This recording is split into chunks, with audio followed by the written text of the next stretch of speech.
Friends, मेरा नाम शिप्रा भटनागर चंद्रा है और आप सबका मेरे चैनल शिप्रा मोटिवेशन में बहुत बहुत स्वागत है।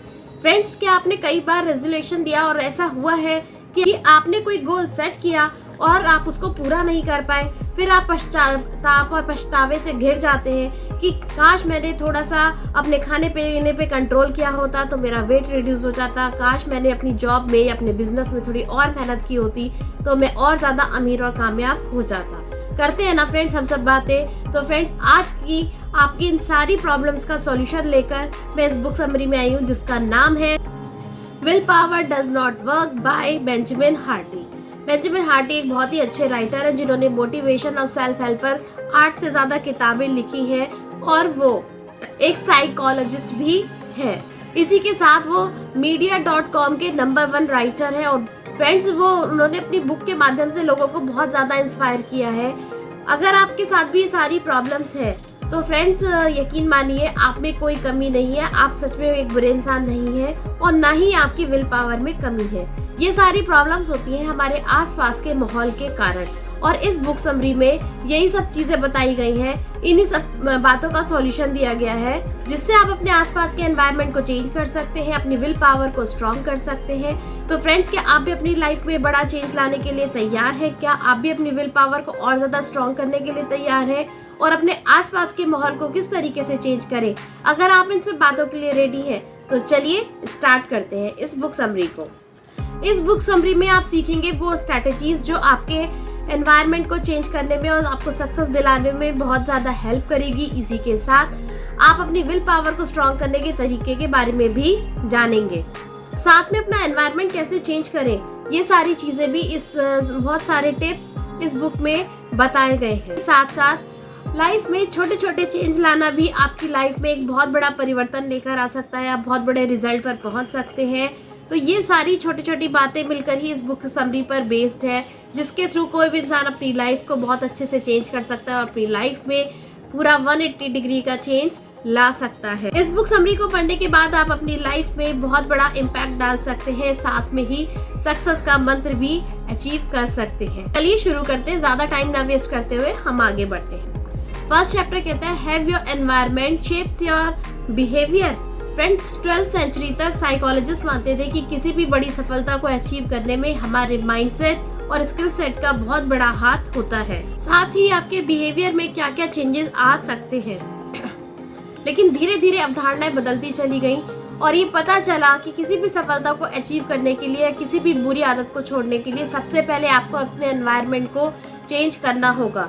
क्योंकि अगर आपके आसपास के लोग, आपने बचपन से अपने माता पिता को स्मोकिंग करते हुए देखा है, चाय पीते हुए देखा, मान लीजिए आप स्मोकिंग या चाय की आदत को छोड़ना चाहते हैं बट आप छोड़ नहीं पा रहे क्योंकि छोड़ना आपको डिफिकल्ट लगता है। बचपन से आप देखते आए हैं कि आपके माता पिता ने चाय पी या स्मोकिंग की, फिर बड़े होते हैं तो कॉलेज लाइफ में लोग आपको फोर्स करने लगते हैं कि चाय पी लो, एक सिगरेट पी लो, एक ऐसा कर लो। और फिर जैसे जैसे बड़े होते हैं फिर ऑफिस में या जॉब में जाते हैं तो वहाँ पर भी आपके कलीग्स आपको चाय के लिए, स्मोकिंग के लिए फोर्स करते हैं कि ले लो, एक चाय पीने में कुछ नहीं होगा, एक सिगरेट पीने में कुछ नहीं होगा। लेकिन यही चीज़ हमारा बिहेवियर बन जाती है और धीरे धीरे हमारा एनवायरनमेंट हमें इम्पैक्ट करने लगता है और हम उस गलत आदत के भी आदी बन जाते हैं। तो अगर हम इस चीज़ को छोड़ना चाहते हैं, चाय छोड़ना चाहते हैं, तो एकदम से कुछ नहीं होगा। इसके लिए हमें बिल्कुल छोटे छोटे बदलाव से शुरू करना होगा और अपने एनवायरनमेंट को चेंज करना होगा। हमें ऐसे लोगों से दूर रहना पड़ेगा जो आसपास हमारी सराउंडिंग में इसी तरह का बिहेवियर करते हैं या उसका हमें कोई ना कोई सप्लीमेंट ढूंढना पड़ेगा। मान लो आप चाय छोड़ना चाहते हो तो आप अपनी चाय, नो डाउट जो चीज़ आप बचपन से पीते हुए आ रहे हो उसको छोड़ना इतना आसान नहीं है और वो कहीं ना कहीं आपको ट्रिगर करेगी। तो अपने ट्रिगर पॉइंट को ही आप चेंज करिए। जैसे मान लीजिए आपको चाय पीने का मन है तो आप थोड़ी देर रुक जाइए और उसकी जगह आप चीनी वाली चाय की जगह गुड़ वाली चाय पीना शुरू कर दीजिए। तो धीरे धीरे आप देखिए कि आपकी आदत में भी चेंज आने लगेगा। दूसरा कारण होता है जेनेटिक कारण, यानी हमारे जीन्स में ही एक वो लत की आदत पड़ जाती है और उसके कारण भी हमें तलब होती है और हमारा मन करता है कि हम चाय पिए या स्मोकिंग करें, क्योंकि स्मोकिंग में और चाय में निकोटीन होता है और धीरे धीरे वो हमारी बॉडी, हमारी ब्रेन उसको एक्सेप्ट कर लेता है और वो माइंड मानने लगता है कि हमें करना है। तो पुरानी आदतें एकदम से नहीं जाती, इसके लिए बिल्कुल छोटी शुरुआत करें, अपने एनवायरनमेंट को थोड़ा सा चेंज करने की कोशिश करें। और जब आप उस माहौल से हटेंगे, उससे रिलेटेड चीज़ें पढ़ें कि जब भी चाय पीने जाएं या स्मोकिंग करने जाएं तो हमेशा उससे रिलेटेड आर्टिकल पढ़िए कि वो हमारी हेल्थ को कितना नुकसान पहुंचाती है। धीरे धीरे आपकी साइकोलॉजी पे, आपके माइंडसेट पे असर होने लगेगा और आप धीरे धीरे उस चीज़ से दूर जाने लगेंगे। या उसका कोई कॉम्प्लीमेंट या सप्लीमेंट ढूंढिए। जैसे आपकी स्मोकिंग की इच्छा हो रही है तो आप सौंफ खाइए, थोड़ा सा मिश्री सौंफ खाइए। जब आप ऐसे खाएंगे तो धीरे धीरे आपकी तलब कम होने लगेगी। या 5 से 10 मिनट का खुद को पॉज दे दीजिए कि नहीं, अभी नहीं, 5-10 मिनट बाद हम खाएंगे या 5-10 मिनट बाद हम स्मोकिंग करेंगे। तो आप देखिए कि धीरे धीरे वो हैबिट बिल्कुल पूरी तरीके से खत्म हो जाएगी। तो अपने बिहेवियर को चेंज करने के लिए, अपनी आदत को बदलने के लिए सबसे पहले आपको अपने एनवायरनमेंट को बदलना पड़ेगा। अपने एनवायरनमेंट को चेंज करने का सबसे अच्छा तरीका है जो इसके सेकंड चैप्टर में बताया गया है, रीसेट योर लाइफ। और फ्रेंड्स, कई बार हमें रूटीन से ब्रेक लेना पड़ता है। हम बहुत ज़्यादा लो या थका हुआ फील करते हैं, तो उसमें एनर्जी बढ़ने के लिए, अपने काम को पूरे जोश और पूरे होश से करने के लिए हमें अपने रूटीन लाइफ से थोड़ा सा ब्रेक लेना चाहिए। इसके लिए ऑथर ने एक बहुत ही अच्छा ट्रिश का एग्जाम्पल दिया। वो एक बहुत ही अच्छी सोशल मीडिया ब्लॉगर थी, लेकिन वो अपने काम से अब धीरे धीरे बोर होने लगी थी, थकने लगी थी, उसको एक काम उबाऊ लगने लगा था। फिर एक दिन अचानक वो बैठी और उन्होंने सोचा कि मैं ऐसा क्या करूं जिससे मेरा कंटेंट भी अच्छा और मुझे भी अच्छा फील हो।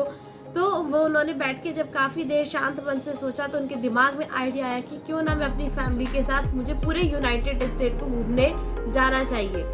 और जब ये आइडिया उन्होंने अपनी फैमिली के साथ शेयर किया तो उनकी फैमिली को भी बहुत पसंद आया और उन्होंने तुरंत डिसीज़न लेके अपना सामान पैक किया, अपनी बुकिंग पैकिंग सब कराई और उसके बाद वो पूरे यूनाइटेड स्टेट की फैमिली के साथ यूनाइटेड स्टेट्स की यात्रा पर निकल गई और पूरा उन्होंने भ्रमण किया, अच्छे से घूमी फिरी। हालांकि इसमें रिस्क भी था क्योंकि वो उतने टाइम से काम से दूर भी थी और सोशल मीडिया से भी उन्होंने दूरी बनाई। लेकिन जब वो वापस आई तो उन्होंने अपने आप को बहुत ज़्यादा रिलैक्स और बहुत ज़्यादा एनर्जेटिक फील किया और आने के बाद वो दुगने उत्साह के साथ कंटेंट क्रिएशन के काम में जुट गई और अब उनके व्लॉगों में और भी ज़्यादा और भी अच्छे होने लग गए थे। लोगों को उनके कंटेंट बहुत ज़्यादा पसंद आने लगा थे, उनकी परफॉर्मेंस और ज़्यादा अच्छी हो गई थी। तो फ्रेंड्स, जब भी आप अपनी लाइफ में लो फील करें या थका हुआ फील करें या स्ट्रक फील करें तो उस टाइम पे आप अपनी लाइफ से ब्रेक ज़रूर लीजिए, अपनी लाइफ को रीसेट ज़रूर करिए। क्योंकि जब आप ऐसा करते हैं तो आप अपने फ्यूचर प्लान्स के बारे में सोचिए, व्हाट नेक्स्ट, अब हमें नेक्स्ट क्या करना है, आगे कैसे काम करना है, कैसे बढ़ना है। तो आपके दिमाग में नए नए आइडिया भी आएंगे, नया इनोवेशन भी होगा और आपको भी अपनी लाइफ में एक ऊर्जा बनी रहेगी, उत्साह बना रहेगा और आप दुगने उत्साह से अपने काम को कर पाएंगे। इसी के साथ हम बढ़ते हैं अपने नेक्स्ट चैप्टर में जिसका नाम है चेंज योर डिफॉल्ट ऑप्शंस। अगर आप मान लीजिए अपने आप को एक एवरेज एम्प्लॉय मानते हैं तो फ्रेंड्स, इसमें आपकी कोई गलती नहीं है क्योंकि आपके जो आसपास का एनवायरनमेंट है, आपके जो ऑफिस के कलीग्स हैं, आपका स्टाफ है, वो भी अपने आप को एवरेज फील करता है, जिसके कारण आप काबिल होते हुए भी अपने आप को एवरेज मान लेते हैं। तो फ्रेंड्स, हमारा जो एनवायरनमेंट होता है हमारे बिहेवियर को बहुत ज़्यादा इफेक्ट करता है, बहुत ज़्यादा अपना प्रभाव डालता है। तो इसको अगर हमें चेंज करना है तो हमें अपने एनवायरनमेंट को चेंज करना ही पड़ेगा। हमें छोटे छोटे एफर्ट्स लगा के अपने आप को, अपने पोटेंशियल को बढ़ाना होगा और अपनी इन सारी मिस्टेक्स को अपने से दूर करना होगा। फ्रेंड्स, इसको उन्होंने एक बहुत अच्छे एक एग्जाम्पल से बताया। कैनेडियन साइंटिस्ट ब्रो अलेक्जेंडर ने एक बार चूहों पर एक एक्सपेरिमेंट किया। उन्होंने एक चूहे को एक बॉक्स के अंदर बंद कर दिया और उसमें 2 पानी की बोतल रख दी। एक में नॉर्मल पानी था और दूसरे में उन्होंने कोकीन और ड्रग से मिला हुआ पानी रख दिया। अब फ्रेंड्स, चूहा अकेला था, चूहे के पास करने के लिए भी कुछ नहीं था, खाने के भी कोई ऑप्शंस नहीं थे। वो अकेला उसमें काफ़ी टाइम तक रहा और 1 महीने की रिसर्च के बाद पाया गया कि उस चूहे ने ड्रग्स वाले पानी की ओवरडोज ली थी। कुछ सालों के बाद उन्होंने ये एक्सपेरिमेंट बड़े लेवल पे किया और अब उन्होंने एक बहुत बड़ा सा कमरा लिया और उसमें बहुत सारे चूहों को एक साथ छोड़ दिया। खाने पीने के बहुत सारी वैरायटी और आइटम भी रखे, चीज़, नट्स, ये सारे रखे, चूहों का फेवरेट सामान भी रखा, टॉयज भी रखे और बहुत सारे चूहे थे। अब अकेला चूहा नहीं था। अगेन उन्होंने 2 पानी की बोतल रखी जिसमें एक में नॉर्मल पानी था और दूसरे में भी पानी था, लेकिन कोकीन और ड्रग्स मिला हुआ वो पानी था। लेकिन इस बार चूहों ने ड्रग्स की बिल्कुल भी ओवरडोज नहीं ली थी, उन्होंने नॉर्मल पानी ही पिया था क्योंकि उनके पास खेलने के लिए संगी साथी थे, खाने के लिए और भी वैरायटी थी। तो फ्रेंड्स इसी तरीके से अगर हम अपनी किसी गलत आदत को, गलत बिहेवियर को लंबे समय तक रिपीट करते हैं तो वो हमारी लत बन जाती है और उसके बाद फिर हमारा माइंड और बॉडी ही उस चीज़ के लिए ट्रिगर करता है, डिमांड करने लगता है कि अब चाय पी लो, अब सो जाओ, अब ऐसा कर लो, अब ऐसा कर लो। ओवर ईटिंग और काम से जी चुराना भी सेम इसी के ही एग्जाम्पल है, क्योंकि हम बहुत टाइम तक टालम टोली की आदत में लगे रहते हैं, अपने आलस को बढ़ावा देते हैं और जिस चीज़ में हम फोकस करते जाएंगे, जिस चीज़ को हम एनर्जी देते जाएंगे वो चीज़ ग्रो होती चली जाएगी। तो अगर हमें इन सब से छुटकारा पाना है तो हमें अपने बिहेवियर को, अपने एनवायरनमेंट को चेंज करना ही होगा। अगर आपको आधी रात को उठ के मिडनाइट स्नैक्स खाने की आदत है तो आप खाइए, लेकिन थोड़ा सा रुक जाइए। राइटर यहाँ पे बताते हैं कि छोटा सा बदलाव ये कीजिए कि आप अगर राइट हैंडर हैं तो लेफ्ट हैंड से खाइए और लेफ्ट हैंडर हैं तो राइट हैंड से खाइए, मतलब अपने अपोजिट हैंड का यूज़ करिए। इससे क्या होगा कि आप कम क्वांटिटी में खाएंगे तो आपकी आत्मा भी तृप्त होगी और आपके अंदर बहुत ज़्यादा स्नैक्स की ओवरडोज नहीं जाएगी। इसी तरीके से अगर आपको मीठा खाने की लत है खाना खाने के बाद तो आप 5-7 मिनट रुक जाइए और उसके बाद उसका कोई सप्लीमेंट ढूंढ लीजिए, फ्रूट्स खा लीजिए या सौंफ या मिश्री खा लीजिए, तो भी आपकी जो मीठा खाने की क्रेविंग है वो थोड़ी शांत हो जाएगी। तो हमें इस तरीके से छोटी छोटी चीज़ों को फॉलो करना है, छोटी छोटी चीज़ों को अपनी लाइफ में लेके आना है। छोटे से बदलाव ही हमारी ज़िंदगी में बड़ा रिजल्ट क्रिएट करते हैं। हम बढ़ते हैं अपने नेक्स्ट चैप्टर में, ग्रो इनटू योर गोल्स। और यहाँ उन्होंने एक पियानो प्लेयर का एग्जाम्पल दिया है। जॉन एक पियानो प्लेयर थे और जॉन को न्यू ऐप एल्बम के लिए ग्रैमी अवार्ड के लिए नॉमिनेट किया गया था। इस एल्बम का एक बहुत ही फेमस गाना था जिसका नाम था अर्थ ब्रेकर और उसकी इंस्पिरेशन जॉन को अर्थक्वेक के टाइम पर अपने हुए एक्सपीरियंस और फीलिंग से हुई थी। उन्होंने बहुत दिल से इस गाने को कंपोज किया था। नो डाउट उन्होंने, ये गाना बहुत ज़्यादा कॉम्प्लिकेटेड था तो उन्होंने उसको कंपोज तो कर दिया था, लेकिन उन्होंने उसको प्ले तब तक नहीं किया जब तक उनके अंदर परफेक्शन नहीं आ गया। और ऐसा वो अपने हर गाने के साथ किया करते थे। वो कॉम्प्लिकेशन से ज़्यादा कॉम्प्लिकेट गाने को कंपोज तो कर दिया करते थे, लेकिन वो उसको पब्लिकली तब तक प्ले नहीं किया करते थे जब तक कि वो खुद सेटिस्फाइड नहीं हो जाते थे। उन्होंने उस गाने को इतनी बार अपने साथ प्रैक्टिस करके, इतनी बार उन्होंने उसको प्ले किया, इतनी बार प्ले किया और उसके बाद जाकर जब तक उन्हें यकीन नहीं हो गया कि गाना वास्तव में परफेक्ट है, और जिस दिन उनको ये एहसास हो गया कि ये गाना परफेक्टली कंपोज हुआ है, उन्होंने पब्लिकली उसको प्ले किया और बहुत ज़्यादा उसके लिए उन्होंने सक्सेस को अचीव किया। लोगों को ये गाना बहुत ज़्यादा पसंद आया। ऐसा वो अपने हर गाने के साथ किया करते थे। वो अपने चैलेंज को पुश किया करते थे, वो अपने से बड़ा चैलेंज अपने आप को देते थे और ऐसा करने से उनकी जो कार्य क्षमता थी, ये जो सेल्फ कॉन्फिडेंस था उनका बढ़ता चला गया और एक वो बहुत ही फेमस पियानो प्लेयर बन गए। जब आप कोई चैलेंजिंग काम कर रहे हो तो आपके अंदर दो चीज़ें आपको इंस्पायर करती हैं। एक तो आपके अंदर का जो कॉन्फिडेंस होता है, आपके अंदर की पावर आपको इनकरेज करती है, और दूसरा जब आप उस चीज़ को पब्लिकली अनाउंस कर देते हैं, पब्लिकली क्रिटिक्स जो होते हैं वहाँ अगर आपने अनाउंस कर दिया तो भी आपके ऊपर एक प्रेशर आ जाता है और उस प्रेशर में आप अपना बेस्ट परफॉर्म करते हैं। जॉन ने ऐसे ही किया था। उन्होंने पब्लिकली अनाउंस कर दिया था कि वो एक नई एल्बम को क्रिएट करेंगे और इसके लिए उन्होंने इतना सारा प्रेशर लिया और प्रेशर लेने के बाद उन्होंने एक स्टूडियो को भी बुक कर दिया और वहाँ पर डेली वो रिहर्सल करने लगे और साथ में अपने गोल के बारे में सोशल मीडिया पर भी पोस्ट कर दिया। और उन्होंने एक म्यूजिकल उन्होंने स्टूडियो को बुक करा जहाँ पर वो उन्होंने एक स्लॉट को भी बुक करा जहाँ पर वो रेगुलर रिहर्सल करते थे, ताकि अब उनके पास पीछे हटने का कोई मौका ना रहे। और उन्होंने जी जान लगा के, तन मन धन पूरा समर्पित करके उस गाने में जान डाल दी और वो बहुत बढ़िया से बढ़िया म्यूजिक लोगों को प्रेजेंट करते रहे। इसलिए जब भी आपको कंपटीशन करना है तो हमेशा अपने से अपग्रेड लोगों के साथ कंपटीशन कीजिए। कि जब आप अपनी फील्ड के बेस्ट लोगों को बीट करने के बारे में सोचते हैं तो एक अंदर की पावर आपसे एक अलग ही काम करवाती है और आप उस लेवल तक पहुंचने के लिए पूरी जी जान लगा देते हैं और आप अपनी पीक स्टेज पर पहुंच जाते हैं, आप अपना ही बेस्ट वर्जन बन जाते हैं। तो हमेशा अपने से ऊपर वालों के साथ कॉम्पिटिट करने का कोशिश करिए। हो सकता है आप उनके बराबर ना पहुंच पाए पर उनके आसपास तो पहुंच ही जाएंगे।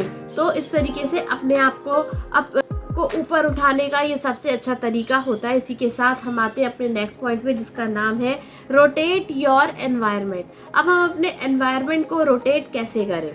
फ्रेंड्स, आपने अक्सर सुना होगा कि बहुत सारे लोग कहते हैं कि हमें रात को जल्दी नींद नहीं आती है और वो 12, 1, 2, 3 बजे तक मोबाइल पे लगे रहते हैं, कुछ चैटिंग करते रहते हैं, वीडियो और स्क्रॉल करते रहते हैं या टीवी देखते रहते हैं, और उन्होंने ऐसा कर कर उसको अपनी आदत बना दिया है।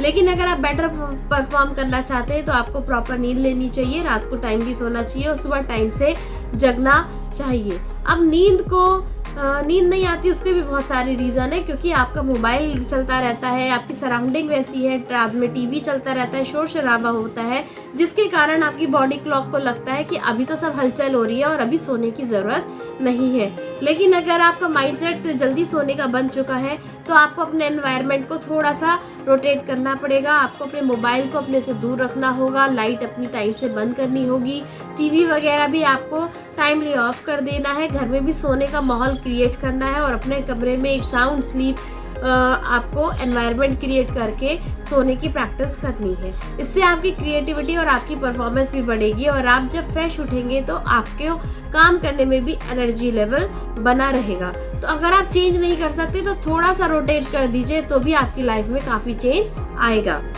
इसलिए ऑफिस स्टाफ को भी कहा जाता है कि अगर आपको अपनी परफॉर्मेंस को बेटर करना है तो जाहिर सी बात है आप एक जगह बैठे बैठे बोर हो सकते हैं, तो अपने काम के बीच में जब भी आपको थकान फील हो थोड़ा सा उठ जाइए, खड़े होइए, चल के आइए। जब आप ऐसा करते हैं तो आपकी परफॉर्मेंस भी इंक्रीज होती है। कई बार एक जगह रूटीन लाइफ पर रहते रहते भी हमें अच्छे आइडियाज़ नहीं आते हैं, लेकिन जब हम जगह बदलते हैं, मान लो आप किचन में गए और आपके दिमाग में एकदम से कोई आइडिया क्लिक हुआ, तो आप वहाँ बैठकर उस आइडिया को लिख लीजिए या आप अपनी बालकनी में बैठिए, पौधों के साथ बैठिए। जब आप जगह चेंज करते हैं, थोड़ा सा एनवायरनमेंट चेंज करते हैं, तो भी आपकी प्रोडक्टिविटी इंक्रीज होती है और नए आइडियाज़ आपके पास आने लगते हैं। साथ नेक्स्ट हम आते हैं never forget where you came from. कभी भी अपनी जड़ों को मत भूलिए, कभी भी ये मत भूलिए कि आपका बैकग्राउंड क्या था और आप कहाँ से उठकर आए हैं। अगर आप अपनी वास्तविकता से जुड़े रहेंगे, अपने जड़ों को ध्यान में रखेंगे, तो आप कामयाबी कभी भी आपके सिर नहीं चढ़ेगी और आप बहुत ज़्यादा सक्सेस को अचीव भी करेंगे और उसको संभाल भी पाएंगे। और इसके लिए ऑथर ने एक बहुत ही अच्छा एग्जाम्पल दिया, एक लड़की का एग्जाम्पल दिया। फियोना मुसी युगांडा की एक बहुत ही बेहतरीन चेस प्लेयर है।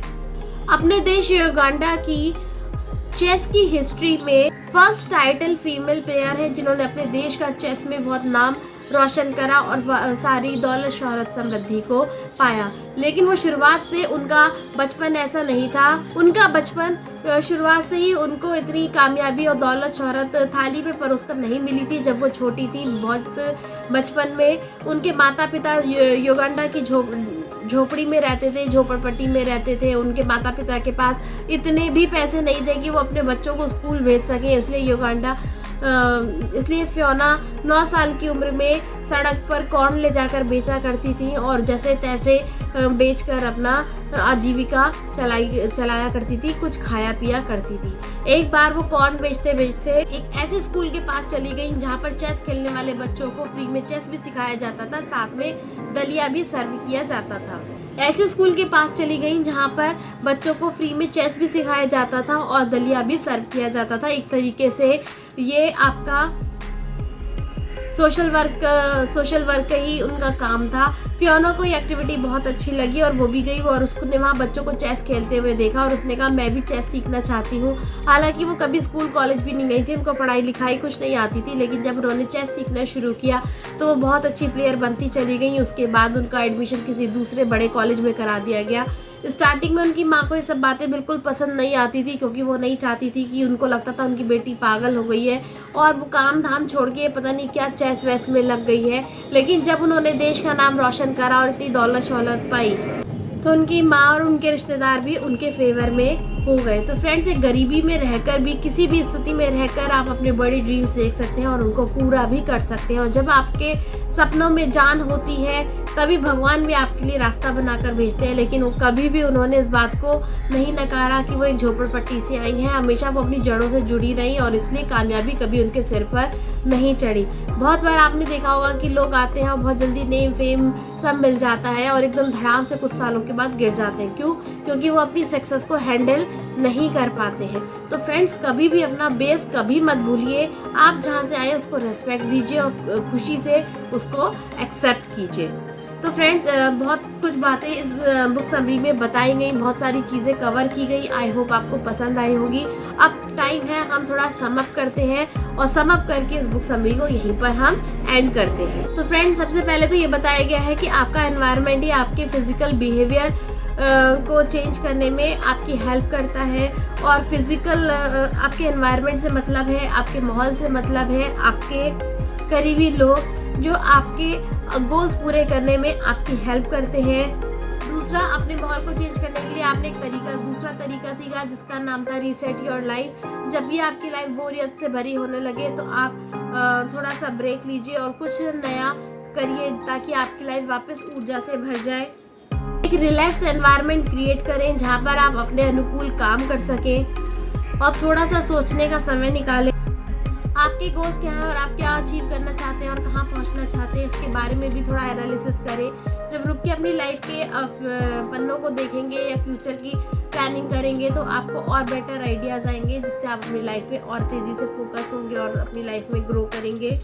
हमारी बुरी आदतों को चेंज करना इम्पॉसिबल नहीं है, बस छोटी छोटी शुरुआत करके भी हम एक बड़ा चेंज ला सकते हैं। अगर आपका बहुत ज़्यादा वज़न है और आप 20 से 25 किलो वज़न अपना कम करना चाहते हैं तो ज़्यादा कुछ मत करिए। आज से थोड़ा सा चीनी खाना बंद कर दीजिए, चीनी की जगह हल्का सा गुड़ रिप्लेस कर लीजिए और एक चाय छोड़ दीजिए। बस इतना सा ही चेंज आपके अंदर देखिए 2-3 महीने में काफ़ी इफेक्ट लेकर आएगा। और अपनी लाइफ के हर मोमेंट को अच्छे से एंजॉय करिए, हंसते खेलते आगे बढ़िए। फिर देखिए आपकी लाइफ में कैसे मिरेकल्स होंगे और आप अपनी लाइफ की हर बुरी आदत को छोड़कर अच्छी चीज़ों पर फोकस कर पाएंगे और बहुत तेज़ी से आगे बढ़ेंगे। तो आई होप आपको ये बुक समरी पसंद आई होगी। अगर पसंद आए तो please like, share and subscribe. और ऐसी मज़ेदार बुक समरी के लिए मेरे चैनल को सब्सक्राइब कीजिए, लाइक कीजिए और पसंद आए तो दोस्तों के साथ शेयर कीजिए। मिलते हैं हम अपनी नेक्स्ट बुक समरी में, तब तक के लिए गुड बाय।